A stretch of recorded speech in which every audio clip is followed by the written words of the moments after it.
at last to turn white with snow on the skyline. Precipitous looming mountains were the rule in that range, and all the south slopes, where the snow did not long lie, were bare of timber. But the endless south slope of this mountain showed no solid foundation of rock, no iron ribs of red granite, no bulge of cliff shearing up out of soft earth. Tomanmo shook his lean, dark head. Presently the Nez Perce approached the chief to open a skinny fist to his gaze.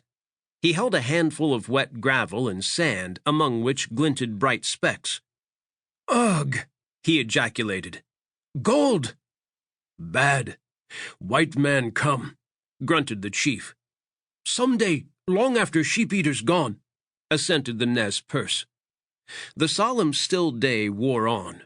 The pointed lodges of elk hide and the brush shelters, the columns of blue smoke rising upward, the active raven-haired squaws with their colored raiment flashing in the sun, the hunters dragging carcasses over the stones, the ragged, hollow-cheeked children asleep on the ground, all attested to a settlement of permanent camp. Soon pots were steaming, fragrant viands broiled over the red coals, cakes of bread baked on the hot, flat stones. At sunset the band feasted. Only Tomanmo did not share the sense of well-being after long hardship.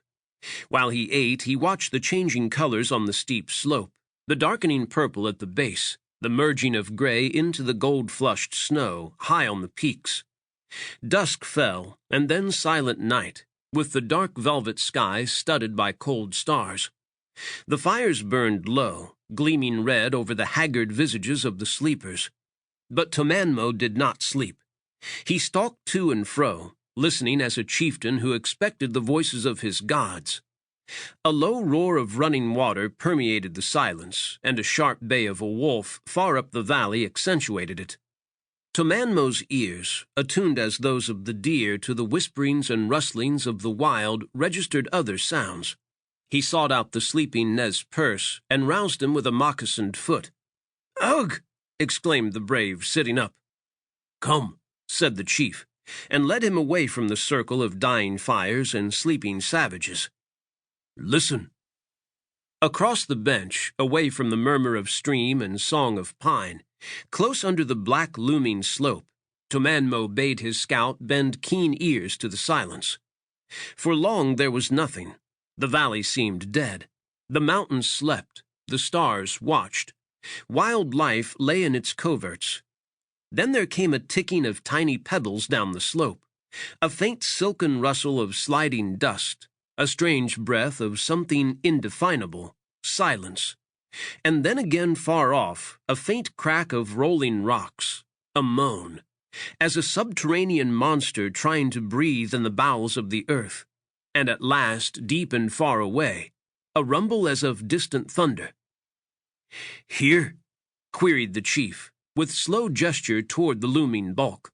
The Nez Perce's somber eyes, mirroring the stars, dilated in answer. Tomanmo was assured that his own sensitive ears had not deceived him. "It is the voice of the Great Spirit," he said solemnly. "Tomanmo is warned. This mountain moves. When the sun shines, we go." Years later, long after Tomanmo had gone to join his forefathers, 3 adventuring prospectors, brothers named Emerson, toiled down into the valley from the south, and late in the day unpacked their weary burros and made camp. "Reckon it's the place, all right," said Sam, the eldest. "That old Nez Perce gave me a clear hunch." "Well, I sure hope it ain't," replied Jake, the second brother, with a short, grim laugh. "Why?" "Hell, man, look around." Sam had been doing that avidly. The long valley, shut in by the rough red and green wall on the south, and the insurmountable and prodigious slope of talus on the north, evidently had taken his eye. But Sam was thinking of the isolation, the possibility of finding and working a gold claim without sharing it with other prospectors or being harassed by robbers. The dark caverned and notched wall on the east side, where the stream cut its way in cascades down to the valley, had a fascinating look to Sam Emerson. Those cliffs would hide gold-bearing ledges of quartz. "Jake, I didn't befriend that poor old Injun for nothing," replied Sam with satisfaction.